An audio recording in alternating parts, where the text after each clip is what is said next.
Some Coldplay eras are once in a lifetime. Yet, in the past 5 years, we've seen Coldplay dipping back into the refuse of their past to finally bring us songs such as Aliens and Arabesque. Having been the most sci-fi era to date, many thoughts of Mylo Xyloto were conjured by the introduction of the Spheres.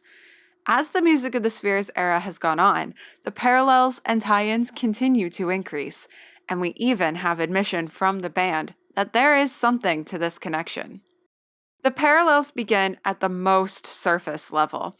Little details in the build-ups to the albums, almost exactly 10 years apart, like how both eras saw their first single released in the first half of the year. Every Teardrop is a Waterfall, June 3rd, 2011 for Mylo Xyloto. Higher Power, May 7th, 2021 for Music of the Spheres, both at the beginning of their respective months, with a long stretch leading into the album's actual release. Again, both in October, the 15th for Mott's, the 24th for MX. These singles were hinted at with cryptic messages from Coldplay on Twitter. Maybe not only on Twitter, but certainly that is the place to be. The lyrics, gifs, and studio feed for Mylo Xyloto, the Alien cipher and broadcasts from the Alien Radio website, they really love to tease us. In the period between first single and full album, we were able to hear some of the other songs from the albums live, though we did hear more of MX live during the 2011 festival run compared to Music of the Spheres, which I think can in part be attributed to the pandemic. We heard some other studio tracks as well, such as Major Minus on the Every Teardrop is a Waterfall single, and Coloratura, the album closer, randomly released in July. Another single for each, Paradise in mid-ish September, My Universe, more on this song and its video later, in late September. Even in the track listing and titles themselves, we can find some points of interest. Both albums begin with their short, instrumental, or mostly instrumental minus a robot voice, title tracks, of course, both starting with M, leading directly into the second track, both starting with H. Mylo Xyloto, Hurts Like Heaven, Music of the Spheres, 1, Higher Power. Wild stuff, I know. But up to this point, these similarities were just something to tickle the imagination of Coldplay nerds. I mean, Coldplayers like myself. OMG, wow, isn't it so cool? All of these inconsequential parallels between the Music of the Spheres era and the MX era. I am very keen on talking about the MX era, so of course I would pick up on a pattern such as this. However, the ties run far deeper. Let's start with the My Universe music video, the first time that we saw concrete evidence for the connection between these two eras. For many, the My Universe music video premiere was an exciting event to celebrate the collaboration of two huge musical forces, Coldplay and BTS. For me, it was a heart attack inducer right from the intro text. Once upon a time, many years from now, music is forbidden across the spheres. Okay, yeah, that checks out. Pretty reminiscent of the concept behind Mylo Xyloto, but obviously Coldplay loved to repeat themes in their music. That's true. On 3 different planets, 3 different bands defy the ban. DJ La Freak on her alien radio ship unites them via holoband. All the while, they're hunted by the Silencers? The Silencers? What's the Silencers? That is from the Mylo Xyloto comics! In the Mylo Xyloto era, there was some lore that did not come across in the music itself, but in the comics, which were a remnant of a dream to make an animated musical film, not a literal dream, but more on that later also. And in elements of the website and general graphical elements used on stage and in clothing, like the hypnofeed, and, well, the hypnofeed is in the comics too.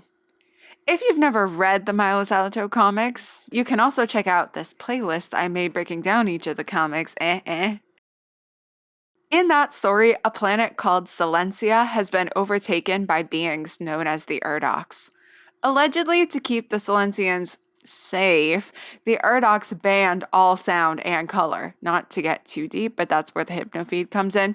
It's basically a VR headset designed to keep the Silencians pacified. Sounds familiar already, huh? But wait until you hear what the army of Silencians tasked with enforcing the ban were called. The Silencers? Yeah, Silencers. In fact, Mylo Xyloto himself began this story as a silencer. Just incredible. The video continues mostly un-MX related, but a technical feat nonetheless. Then, just before the dance break kicks in, we have the appearance of what seems to be a silencer, or else some kind of alert ship. DJ LaFreak gets the warning message, silencer is imminent, and a huge round Death Star-ish ship appears, booming out, "Shut it down." It does seem, if this is the silencer, it's already there, but the silencer's imminent message continues. So is this actually the silencer or a preface to the silencers? We just don't know, but they said silencer. Just incredible. Earlier, I brought up some songs that Coldplay have revived from previous eras. Literally hours before the premiere of My Universe, just the song with its lyric video, not the silencer video, Coldplay played at the Apollo Theater in New York City, where for the first time we heard People of the Pride performed, except that some of us already knew the lyrics. Imagine my shock when People of the Pride began. So exciting that we are getting to hear this live. And as Chris started singing, I somehow was able to sing along. That is because the lyrics of People of the Pride originated long ago, before even the Viva era, as a demo song called The Man Who Swears. Of course, you may be thinking, how is that Mylo Xyloto related then? There's two reasons. One of which I only noticed myself in revisiting some Mylo Xyloto materials with the intention of making this video. So I'll get to that point later. First, let's skip forward to the audiovisual album release exhibit put on by Amazon titled The Atmospheres. This is where fans were first able to see the visual that would later be released as part of the official People of the Pride video, mixed with live footage of Coldplay's performance of the song in Seattle in 2021. This visualizer bears strong resemblance in parts to the Hurts Like Heaven music video, which acted as an issue 0 of the Mylo Xyloto comics. In it, we see Major Minus lording over his army of silencers who march across the screen. In the comics, Major Minus also has his own tower, much like the tower we see in the People of the Pride visualizer. Of course, it's not a one-for-one match, so it fits neatly in with other fun, thematic callbacks of the Mott's era. But it turns out there's still a deeper connection to be found. The Mylo Xyloto era gave us one of the greatest pieces of Coldplay merchandise to ever exist, the Mylo Xyloto pop-up book. Within the pages of this book are scans of Chris's journal he kept through the creation of Mylo Xyloto. We can find sketches of graphical elements as well as lyrics in progress, including, for a song you may have heard before, Major Minus. Oh yeah, Major Minus, the Urdoc who led the Silencer army, yeah, him. Only these aren't the lyrics for the song Major Minus as we know it. These are the lyrics from The Man Who Swears. So long before The Man Who Swears found new life as People of the Pride, a song whose official video and visualizer contained imagery very reminiscent of Major Minus and his Silencer army, Chris tested these lyrics out on Major Minus, the song. Sure, that doesn't really change People of the Pride's status as a kind of reimagining of Major Minus, but more solidifies it as so. To me, that's good proof of a connection between the eras. In fact, generally speaking, this seems to be the trend in the parallels I found. It's like in some ways they are attempting Mylo Xyloto a second time, but now much larger and with twice as much experience in creating music. There's still more to discuss there. I haven't forgotten about the concept of the animated musical film. But first, let me quell any skepticism left that the eras are intentionally connected. In October of 2021, Phil Harvey conducted a station head session during which I was able to ask him myself about this curious connection. Yes, actually, I want to ask you maybe a big question, which is a lot of us have noticed since the beginning of this era a lot of similarities to Mylo Xyloto. And we've had more recently some like pretty direct connections with like the silencers in the My Universe video. So I was wondering if you can shed any light on that, if there's like a direct connection or so yeah, comparisons with Mylo Xyloto. Yeah, I mean, I'd say that the sort of folklore of this album came out of that, and more will be revealed in due course. But yeah, obviously there's a strong line between the two albums and the two sort of mythologies, if you want to call it that. And even in the My Universe video, there's a reference to the Silencers, who were part of the Mylo Xyloto universe. So, yeah, watch this space. There's more coming on that one. Oh, all right then. Back to the animated musical film. Did you know that Coldplay originally intended for Mylo Xyloto, the album, to be accompanied by an animated musical film? You did because I mentioned it earlier? Gotcha. There's a fascinating interview on Coldplay.com with Mark Osborne, the director who first contacted Coldplay to work together on a project. Well, this project, the Mylo Xyloto animated film. However, film production timelines and album production timelines do not match up so neatly, and Coldplay found that they were ready to release their music long before a film could be produced. Instead, the concept of the film was translated to the comic series, which even then did not really come out until early 2013. Now, 10 years later, in this year of 2023, we know much of Coldplay's current plan to release the next and final 3 albums of their career. One will be the second volume of Music of the Spheres with a subtitle of Moon Music. I mean, it will be called Moon Music and will be a continuation of Music of the Spheres anyway. The logistics, who knows? Presumably, another continuation of Music of the Spheres will take form as, you guessed it, a musical film. And finally, the most Coldplay thing to do, end with a self-titled album. Allegedly, this last Coldplay album will be released in December 2025. At the time of writing, it is February 2023.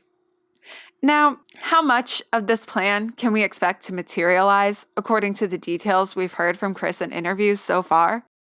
In my experience, little to none. Okay.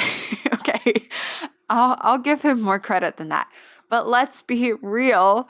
Chris has already admitted in what, in my opinion, is a very ignored interview that there is no way the musical film could be finished by 2025 and that they would wait to release that album until the film is finished. I couldn't tell if you were smiling with the 2025 mention or the surprise, or do you feel like there's just more surprises always on the way from Coldplay?